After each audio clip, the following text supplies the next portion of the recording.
सबसे पहले तो हमारे मुखिया जी अभी कह रहे थे कि फला फला लोग हैं उसके अगुवाई में काम करेंगे। पहली बात तो मुखिया जी आपको पूर्णतः जिम्मेदारी लेनी होगी कि आपकी अगुवाई में हम लोग काम करेंगे, पहले ये तय करना चाहिए। अभी बहुत सारे वक्ताओं ने यहाँ पे बात रखी है अपना अपना, बहुत सारे नौजवान भी हैं और माशाअल्लाह हमारे जो बिरादरी के जो नौजवान हैं काफ़ी संख्या में यहाँ तशरीफ लाए हैं।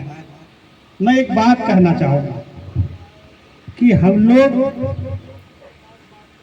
जो ये लड़ाई लड़ रहे हैं, लड़ाई को घुमा के लाके समाज भर के ऊपर थोप देते हैं। ये लड़ाई समाज भर की नहीं है।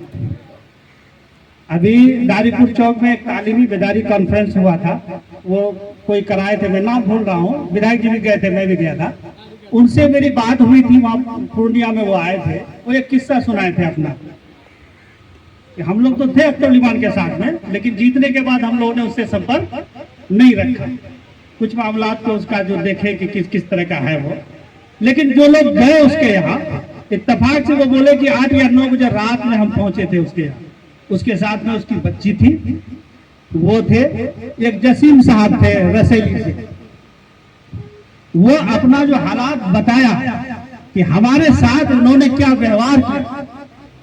9-10 बजे रात में उसको रहने के लिए भी वहां स्थान नहीं मिला। मैं आप सबों से ये गुजारिश करना चाहता हूं, आपको पैसा है चल के जाके पटना में रह लीजिएगा। आप उस तबके के तरफ देखिए अपने बिरादरी का, जिसको 50 रुपया भी नहीं है कि बस में चढ़ के वहां जाएगा। किसका फ्लैट में रहेगा पटना में, कैसे अपना इलाज कराएगा, क्या व्यवस्था ले पाएगा, वो आपको अपना नहीं मानता। हम लोग जो उसका साथ छोड़े हैं कि उसके अंदर में असलियत का वो बू भरा हुआ है कि वो आपको अपना मानता ही नहीं है। और आपका इतिहास भी है, आप ताहिर साहब से उठा लीजिए, तस्लीमुद्दीन साहब से उठा लीजिए, हाजी मुजफ्फर साहब से ले लीजिए, मोई साहब से ले लीजिए, चंद्रशेखर झा से ले लीजिए। जब तक आपके हिंदू भाई ने आपका साथ दिया है, आप हर बार कामयाब हैं। आप उस दौड़ को नहीं छोड़िए। जिस दिन आपके बिरादरी से ये टिकट चला जाएगा, आपको ये मजमा गैरों के यहाँ जाकर के महफिल जमाना पड़ेगा और रिक्वेस्ट करना होगा कि आप हमको वोट दीजिए। आपकी क्या संख्या है, आप 20 से 25 हजार में जाके सिमट जाइएगा। आपको पता होना चाहिए इलेक्शन की लड़ाई हम लोग लड़ते हैं, इलेक्शन की लड़ाई सत्ता पाने के लिए लड़ते हैं ना। एक आदमी सा वार्ड मेंबर लड़ाई लड़ता है मेंबर बनने के लिए। आप इतना बड़ा पद, इतनी सहूलियत, इतनी व्यवस्था को खो रहे हैं, पता नहीं आपकी सोच कहां चला गया है। हमको अपनी सोच पे गौर करना होगा कि हम कर क्या रहे हैं, हमको करना क्या चाहिए।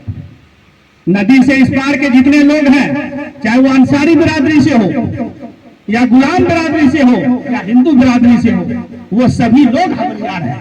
पहले तो इस बात को मान लीजिए। ये जो मस्तान जो बोलता है माइक पकड़ के हवलियार हवलियार, सबको कहता है, हमको वो हवलियार मानता है, कहता है ना नाम लेकर के ये हवलियार लोग हवलियार लोग।